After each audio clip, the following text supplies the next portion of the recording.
नमस्कार, एक बार फिर से आप सभी का तहे दिल से हार्दिक स्वागत है। उत्तर प्रदेश पुलिस कांस्टेबल भर्ती 2022 असिस्टेंट ऑपरेटर, हेड ऑपरेटर या फिर आप आरआरबी, एनटीपीसी, सीबीटी 2 की तैयारी कर रहे हैं या फिर रेलवे ग्रुप डी की तैयारी करते हैं या फिर गाइस आप किसी भी गवर्नमेंट एग्जाम की तैयारी करते हैं जिसमें साइंस के क्वेश्चंस आने वाले हैं, तो आपके लिए ये क्लास काफ़ी ज़्यादा इंपॉर्टेंट है। मेरे भाई, ये हमारी क्लास नंबर 13 है। इसके पहले हमने क्लास नंबर 12 तक अच्छे से कंप्लीट कर लिया है।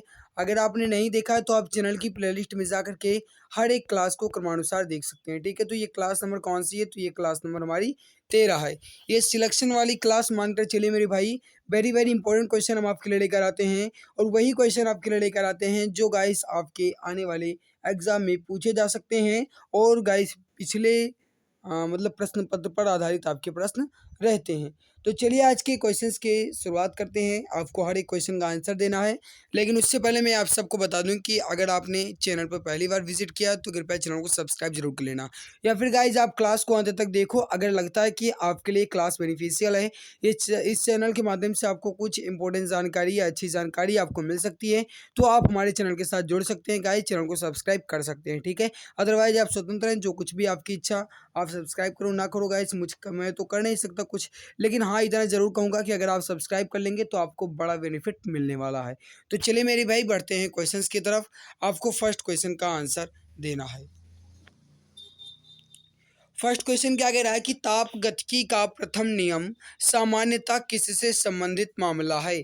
देखो मैं आपको बता दूं कि आज के क्वेश्चन आपको थोड़ा कठिन जरूर लगेंगे और कल के भी क्वेश्चन आपके थोड़े कठिन थे गाइस साइंस के, और आज के भी थोड़े आपको कठिन लगेंगे, क्योंकि गाइस मैं आपको बता दूं कि जो आपका यूपी पुलिस असिस्टेंट ऑपरेटर का एग्जाम होगा या फिर हेड ऑपरेटर का, रेडियो ऑपरेटर का, इसमें साइंस के क्वेश्चन इजी लेवल नहीं आएंगे मेरे भाई।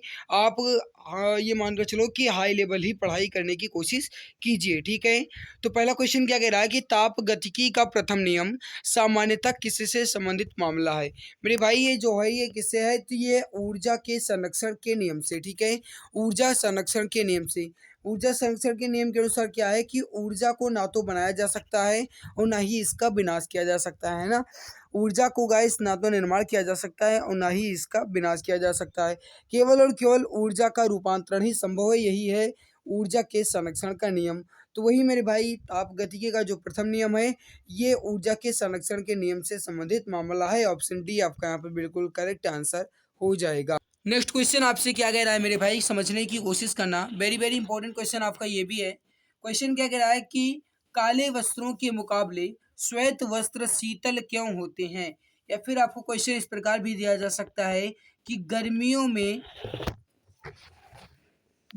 में काले वस्त्रों के मुकाबले श्वेत वस्त्र शीतल क्यों होते हैं। थोड़ा ऑप्शन देखो और उसके बाद आंसर दीजिए मेरे भाई, ठीक है। ऑप्शन को देखने के बाद आंसर दीजिए, गलती कोई भी नहीं करेगा मेरे भाई। देखो काले वस्त्रों के मुकाबले श्वेत वस्त्र शीतल क्यों होते हैं, आपसे ये पूछा गया है। मेरे मित्र याद रखना, जो श्वेत वस्त्र होते हैं ना, ये गाइस जो श्वेत वस्त्र होते हैं उनके पास जो भी प्रकाश आता है वह उसको परावर्तित कर देते हैं, उसका रिफ्लेक्शन कर देते हैं। लेकिन जो गाइस काले वस्त्र हैं या फिर जो रंगीन वस्त्र होते हैं वह जो प्रकाश आते हैं उनको अवशोषित कर लेते हैं, ठीक है। इसी के कारण काले वस्त्रों के मुकाबले श्वेत वस्त्र हमें शीतल प्रतीत होते हैं। तो मेरे भाई यहाँ पर सही आंसर क्या होगा? आपका ऑप्शन नंबर बी। जो भी मित्र यहाँ पर ऑप्शन बी बता रहे हैं बिल्कुल करेक्ट, बिल्कुल परफेक्ट आंसर आपका हो जाएगा। देख सकते हो ये आपका क्वेश्चन पूछा गया एसएससी संयुक्त हायर सेकेंडरी 10+2 स्तरीय परीक्षा 2011 में। आपके हर एक क्वेश्चन इंपॉर्टेंट है गाइस। जो भी क्वेश्चन आपके लिए लेकर आए गए हैं हर एक क्वेश्चन आपका कहीं ना कहीं किसी न किसी एग्जाम में पूछा ही गया है। अगला क्वेश्चन है कि निम्नलिखित में से कौन सा एक बुरा ऊष्मा परिचालक है। मेरे भाई बुरा ऊष्मा परिचालक का मतलब ये हुआ कि जो ऊष्मा का चालक ना हो।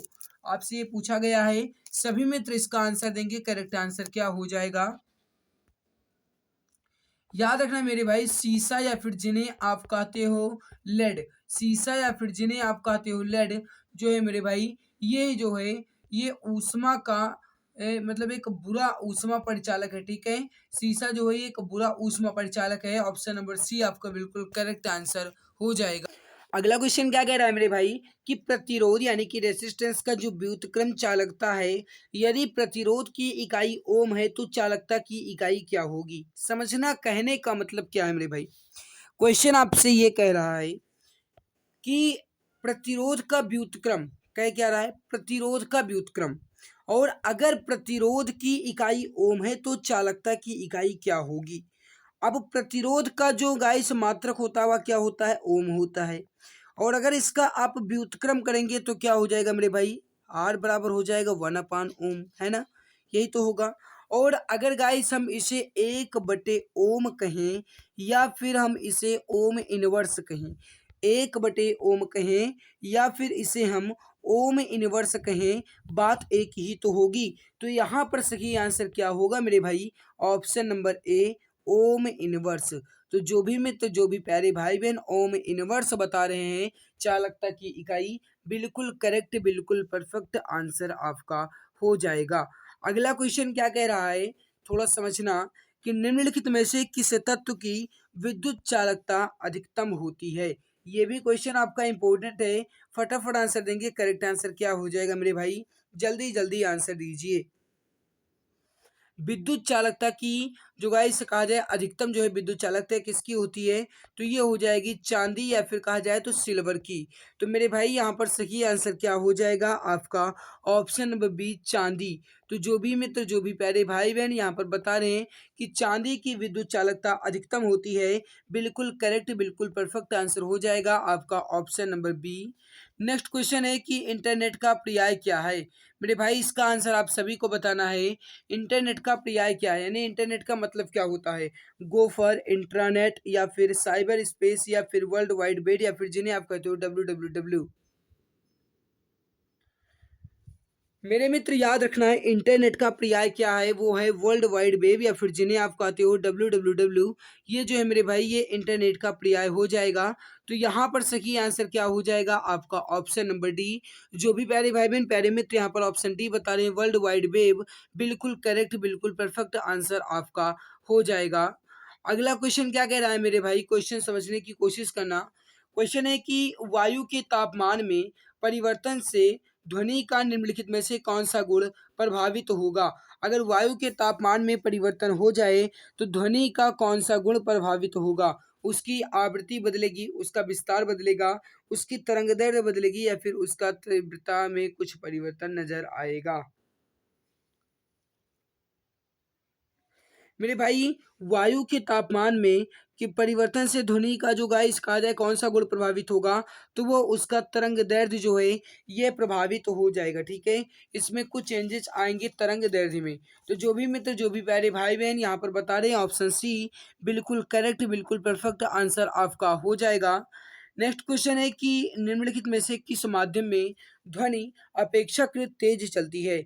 यानी कि क्वेश्चन ये कह रहा है कि ध्वनि जो है गाइस ये जिस प्रकार चलती है उसकी अपेक्षाकृत अधिकतम यानी कि सबसे अधिक किस माध्यम में चलेगी, कार्बन डाइऑक्साइड या फिर लोहे की छड़ में या फिर माप में या फिर जल में, माप नहीं सॉरी भाप में क्वेश्चन कह रहा है। ठीक है, बताओ मेरे भाई क्वेश्चन कह रहा है कि निम्नलिखित में से किस माध्यम में ध्वनि अपेक्षाकृत तेज चलती है। आप सभी जानते हैं मेरे भाई कि जो ध्वनि है ये ठोस माध्यम में सबसे अधिक गति से चलती है।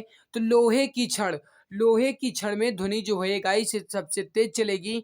तो यहाँ पर सही आंसर क्या हो जाएगा आपका ऑप्शन नंबर बी, लोहे की छड़। जो भी मित्र यहाँ पर ऑप्शन बी बता रहे लोहे की छड़, बिल्कुल करेक्ट आंसर हो जाएगा। नेक्स्ट आपके सामने क्वेश्चन क्या कह रहा है कि निम्नलिखित द्रव्यों में से ध्वनि सबसे तेज यात्रा करती है किसमें। थोड़ा समझना, मैंने आप सबको अभी बताया कि ध्वनि जो है मेरे भाई ये सबसे अधिक किस माध्यम में चलती है, तो ये ठोस माध्यम में सबसे अधिक चलती है। ठीक है, तो यहाँ पर ठोस माध्यम आप देखो कौन सा है। पहला ऑप्शन है स्टील, दूसरा है वायु, तीसरा है निर्वात और चौथा है जल। तो गाइज आप सभी जानते हैं कि निर्वात का तो गाइज कुछ मतलब ही नहीं है, निर्वात में ध्वनि तो चल ही नहीं सकती। वायु में बात की जाए मेरे भाई तो वायु तो है गाइस, ये कहा जाए तो ये गैस हो जाएगा और जल भी आपका गैस हो जाएगा। ठीक है, लेकिन मेरे भाई जो स्टील है या फिर कहा जाए ठोस जो है, ठोस वस्तुएं जो होती हैं इसमें ध्वनि की गाइस अगर कहा जाए तीव्रता या यात्रा जो है ये अधिक होती है। तो ऑप्शन नंबर ए स्टील में बिल्कुल करेक्ट आंसर आपका हो जाएगा। अगला क्वेश्चन क्या कह रहा है मेरे भाई कि ध्वनि तरंगों में निम्न में से कौन सी घटना घटित नहीं हो सकती। थोड़ा समझने की कोशिश करना, आपका ये क्वेश्चन इंपॉर्टेंट बहुत है, जितना कहा जाए उससे भी ज़्यादा इंपॉर्टेंट है। मेरे भाई क्वेश्चन क्या कह रहा है कि ध्वनि तरंगों में कौन सी घटना घटित नहीं हो सकती। देखो ध्वनि में गाइस विवर्तन भी हो सकता है, परावर्तन भी हो सकता है और व्यतिकरण भी हो सकता है। और आप सब ये तो जानते ही हैं कि जो ध्वनि तरंग होती है मेरे भाई, जो ध्वनि तरंग होती है एक प्रकार की तरंग दैर्ध्य तरंग है ना। ध्वनि तरंग किस प्रकार की तरंग है, तो ध्वनि तरंग जो है एक प्रकार की तरंग दैर्ध्य तरंग है। और मेरे मित्र आप ये भी जानते हैं कि जो ध्रुवण होता है ये केवल और केवल अनुप्रस्थ तरंगों में ही होता है। जो ध्रुवण होता है ये केवल अनुप्रस्थ तरंगों में ही होता है। और जो ध्वनि है मेरे भाई ये एक हमारी अनुदैर्ध्य तरंग हो जाएगी। तो कहने का मतलब है गाइस यहाँ पर ऑप्शन नंबर बी ध्रुवण बिल्कुल नहीं होगा ध्वनि तरंगों में, ठीक है। क्योंकि गाइस आप सभी जानते हैं कि ध्रुवण जो है यह केवल और केवल अनुप्रस्थ तरंगों में ही होता है। ये जो है गाइस ध्रुवण जो है ये अनुप्रस्थ तरंगों में ही होता है। और जो यहाँ पर विवर्तन हो गया, परावर्तन हो गया, व्यतिकरण हो गया, ये जो है मेरे भाई ये अनुदैर्ध्य तरंग में होता है, ठीक है। तो आप इसे समझ लेना मेरे भाई, आपसे ये भी पूछा जा सकता है, इंपॉर्टेंट बहुत है। अगला क्वेश्चन आपसे क्या कह रहा है कि ध्वनि नहीं गुजर सकती। मेरे भाई क्वेश्चन आपसे ये कह रहा है कि ध्वनि जो है किस माध्यम में नहीं गुजर सकती, जल से, स्टील से, वायु से या फिर निर्वात से। अब आप ये तो जानते ही हैं मेरे भाई कि ध्वनि का संचरण जो है ये सबसे अधिक होता है, तो वो होता है ठोलिस करें सॉरी गाइस, कहा जाए तो सबसे ज़्यादा होता है सॉलिड में, ठीक है। सॉलिड या फिर कहा जाए तो ठोस में सबसे अधिक इसका संचरण होता है। ध्वनि सबसे तेज किस में चलती है, तो ठोस में।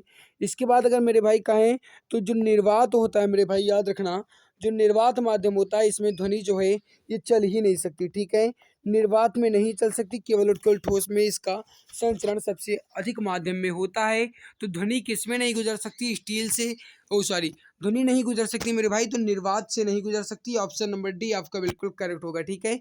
स्टील में गाइस कहा जाए तो ध्वनि सबसे अधिक किससे गुजरेगी, तो स्टील से सबसे अधिक होगी ध्वनि, ठीक है। और निर्वात में ध्वनि जो है गुजर ही नहीं सकती। ऑप्शन नंबर डी आपका बिल्कुल सही होगा। अगला क्वेश्चन क्या कह रहा है कि एक्सरे की खोज किसने की थी। इसका आंसर आप सभी मित्र बताएंगे, करेक्ट आंसर क्या हो जाएगा। एक्सरे की खोज किसने की थी, या फिर जिन्हें आप कहते हो एक्स किरण की खोज किसने की थी। फटाफट आंसर दीजिए मेरे भाई, करेक्ट आंसर क्या हो जाएगा।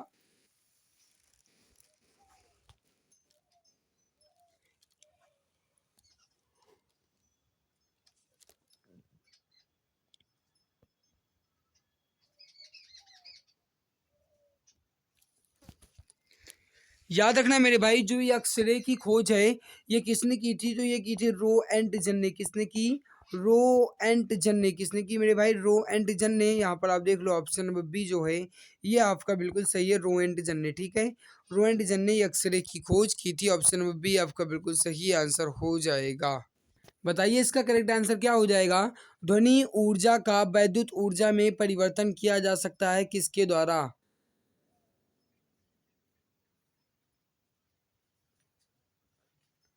मेरे भाई याद रखना, ध्वनि ऊर्जा का वैद्युत ऊर्जा में परिवर्तन किया जा सकता है, तो ये किसके द्वारा किया जा सकता है, ये किया जा सकता है मेरे भाई माइक्रोफोन के द्वारा। किसके द्वारा, माइक्रोफोन के द्वारा। तो जो भी प्यारे भाई बहन ऑप्शन नंबर ए माइक्रोफोन बता रहे हैं, बिल्कुल परफेक्ट आंसर आपका हो जाएगा। अगला है कि रात के समय आवासीय क्षेत्रों में शोर का अनुमत स्तर जो है कितना है। मेरे भाई मैं आपको बता दूं कि अगर रात का कहा जाए तो लगभग 8-9 बजे रात तक गाइस अगर कहा जाए तो 55 डेसिबल तक होता है, ठीक है। लेकिन मेरे भाई याद रखना सुबह 6 से, ठीक है, सुबह सॉरी सुबह 6 नहीं लिखा था, शायद सुबह 4 लिखा था। तो सुबह 4 बजे से 10 बजे तक मेरे भाई जो शोर है ये कम होता है, ठीक है। तो यहाँ पर सही आंसर क्या होगा आपका 45 डेसिबल। जो भी मित्र यहाँ पर ऑप्शन नंबर ए बता रहे हैं 45 डेसिबल, बिल्कुल करेक्ट आंसर आपका हो जाएगा। नेक्स्ट है कि उपग्रह संचार के लिए उपग्रह संचार के लिए कौन सा विद्युत चुंबकीय विकिरण जो है ये प्रयुक्त किया जाता है। इंपॉर्टेंट बहुत है, फटाफट आंसर दीजिए, करेक्ट आंसर क्या हो जाएगा मेरे भाई।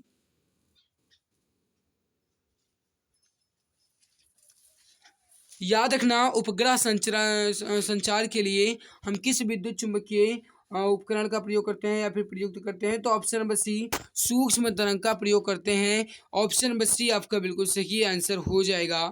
नेक्स्ट है कि किसी चुंबक का तीसरा ध्रुव हो तो तीसरा ध्रुव जो है क्या कहलाएगा। जैसे आप जानते हैं गाइस कि किसी भी चुंबक का केवल दो ध्रुव होता है, एक नॉर्थ ध्रुव होता है, नॉर्थ पोल होता है एंड एक साउथ पोल होता है। लेकिन अगर कोई तीसरा ध्रुव या तीसरा गाइस कोई पोल हो जाएगा तो उसे हम कौन सा ध्रुव कहेंगे, उसे कहेंगे परिणामी ध्रुव। कौन सा ध्रुव कहेंगे, परिणामी ध्रुव कहेंगे। तो ऑप्शन नंबर डी आपका बिल्कुल सही आंसर हो जाएगा। जो भी मित्र ऑप्शन नंबर डी बता रहे हैं बिल्कुल करेक्ट आंसर हो जाएगा। अगला है कि रैम का पूर्ण विस्तार क्या है। इसका आंसर आप सभी मित्र बताएंगे और जिसने क्लास को लाइक नहीं किया है वह एक बार क्लास को दिल से लाइक कर देंगे।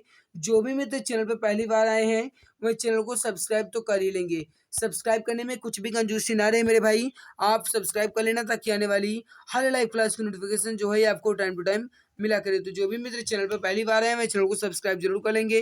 क्लास अच्छी लग रही है तो एक बार सभी मित्र क्लास को दिल से लाइक जरूर कर दो। देखो रैम का पूर्ण विस्तार क्या है या फिर रैम का गाइस कहा जाए तो फुल फॉर्म क्या है, तो वो होता है आपका रैंडम एक्सेस मेमोरी। सही आंसर क्या हो जाएगा आपका option number B, random access memory. सही आंसर हो जाएगा मेरे भाई ऑप्शन नंबर बी। जो भी मित्र यहाँ पर ऑप्शन बी बता रहे हैं बिल्कुल करेक्ट आंसर हो जाएगा। अगला है कि निम्नलिखित में से कौन सा संसाधन नवीकरणीय योग्य है। इसका आंसर आप सभी बताएंगे। नवीकरणीय योग्य कौन सा संसाधन है, यूरेनियम, कोयला, इमारती लकड़ी या फिर प्राकृतिक gas.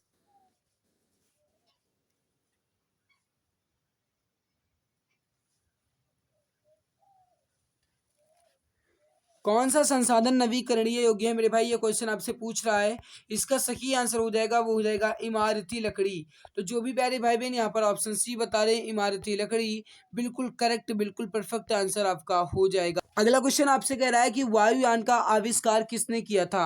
Very very important question है मेरे भाई, फटाफट आंसर दीजिए। करेक्ट आंसर क्या हो जाएगा गाइज। आपको कहीं कहीं इसका जो गाइज अगर कहा जाए ऑप्शन जो है कभी कभी आपको राइट बंधु भी देखने को मिल सकता है, ठीक है। और यहाँ पर मैं बता दूं कि जो वायुयान का आविष्कार है किसने किया था, तो ये आर बिले राइट एवं बिलीवर राइट।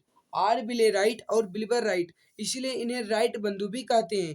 तो आर बिले राइट एवं बिलीवर राइट इन दोनों के द्वारा वायुयान का आविष्कार किया गया। ऑप्शन नंबर ए आपका बिल्कुल करेक्ट आंसर हो जाएगा मित्र। अगला है कि इंटरनेट में प्रलेख की स्थिति के बारे में सूचना कौन देता है। प्रलेख की स्थिति के बारे में सूचना कौन देता है, आपसे ये पूछा गया है। थोड़ा ऑप्शन को ध्यान से देख करके फिर आंसर दीजिएगा। जल्दबाजी गाइस नहीं करना है क्योंकि दुर्घटना से देर भली है ना, तो आपको आसानी से आंसर देना है। मेरे भाई आप सभी जानते हैं कि कुछ भी गाइस इंटरनेट पे सर्च करने से पहले उसमें हमसे यूआरएल मांगा जाता है। तो वही यहाँ पर लिखा गया है, इंटरनेट में प्रलेख की स्थिति के बारे में सूचना जो है ये हमें यूआरएल देता है।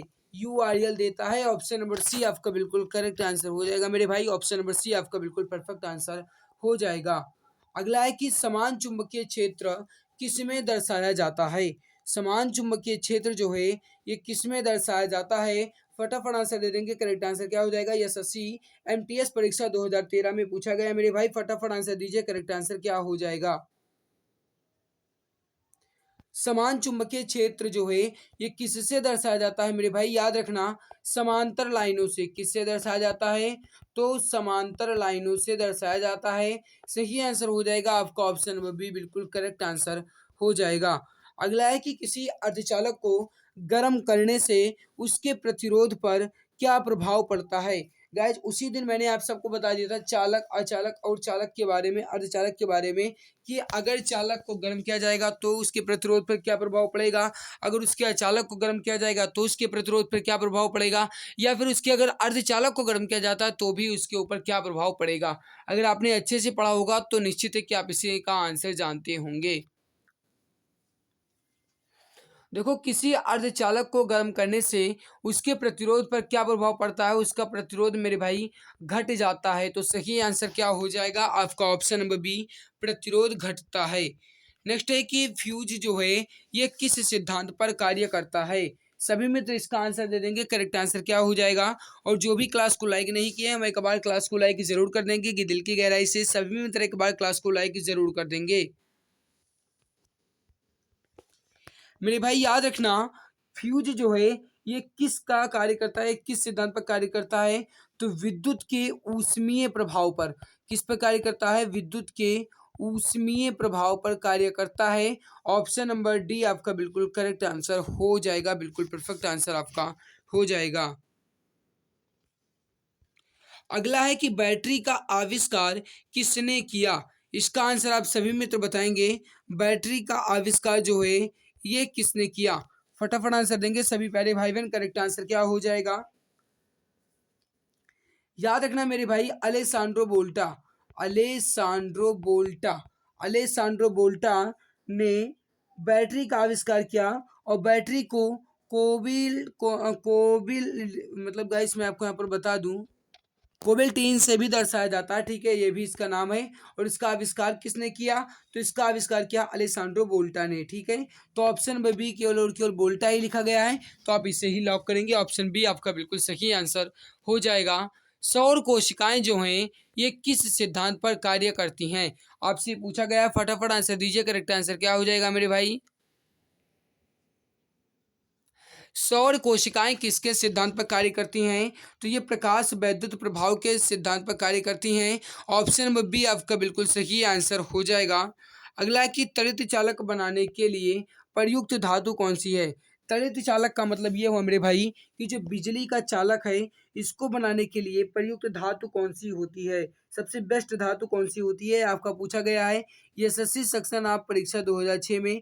आप गाइस फटाफट आंसर दीजिए, इसका करेक्ट आंसर क्या हो जाएगा? तो किस धातु का प्रयोग किया जाता है मेरे भाई? कॉपर का प्रयोग किया जाता है। ऑप्शन नंबर सी आपका बिल्कुल सही आंसर हो जाएगा। नेक्स्ट है कि विद्युत परिष्करण के दौरान विशुद्ध धातु जो है ये कहाँ पर एकत्रित होती है? गाइज आपने देखा होगा, जैसे गाइज कहा जाए तो जो प्लग होता है बोर्ड में लगाया जाता है, या फिर गाइज कहा जाए जो बत्ती वगैरह होती है, लाइट वगैरह टॉर्च वगैरह होती है, उसके सेलों में आपने देखा होगा सफेद सफेद गाइज कुछ जमा हुआ आपको दिखाई देता होगा, है ना। और वो से कुछ लोग कहते हैं कि इसमें कार्बन जम गया है। मेरे भाई वो कार्बन नहीं बल्कि वह विशुद्ध धातु है जो एकत्रित हो जाती है, ठीक है।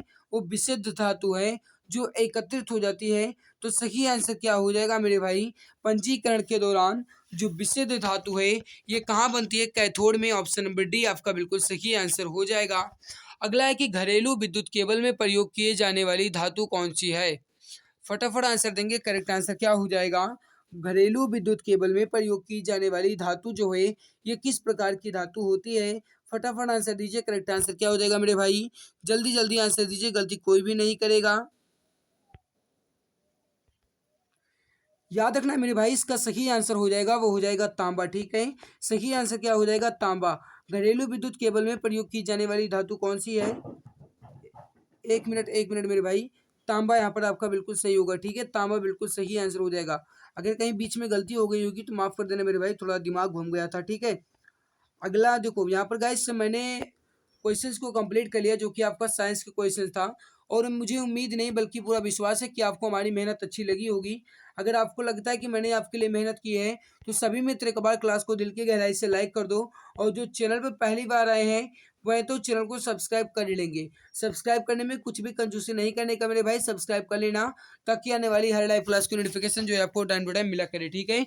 तो जो भी मित्र क्लास को लाइक नहीं किए हैं वे एक बार क्लास को लाइक कर देंगे। जो चैनल पर पहली बार आए हैं वह चैनल को सब्सक्राइब जरूर कर लेंगे। इस क्लास की पीडीएफ जो है आपको हमारे टेलीग्राम चैनल पर मिल जाएगी, ठीक है। तो आज की इस क्लास में बस इतना ही, मिलते हैं दूसरी नई क्लास में, तब तक के लिए बहुत बहुत धन्यवाद।